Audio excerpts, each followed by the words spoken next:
गोवंश वाहतूक प्रकरणी एकाच वेळी 7 पिकअपसह 11 आरोपींवर गुन्हा दाखल.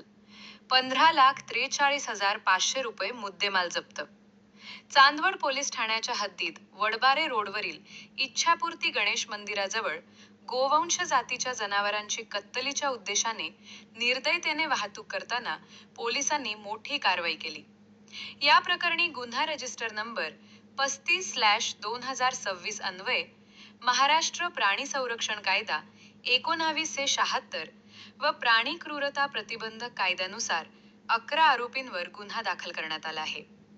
दिनांक 25 जानेवारी 2000 रोजी सकाळी 6 वाजण्याच्या सुमारास ही कारवाई करण्यात आली.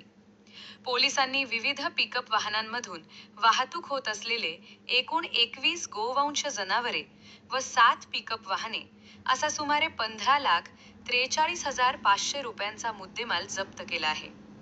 ही कारवाई चांदवड पोलीस ठाणे पी.आय. कैलास वाघ, ठाण्याचे पोलीस हवालदार, शिरसाट पोलीस हवालदार स्वप्नील जाधव यांच्या पथकाने केली असून पुढील तपास सुरू आहे.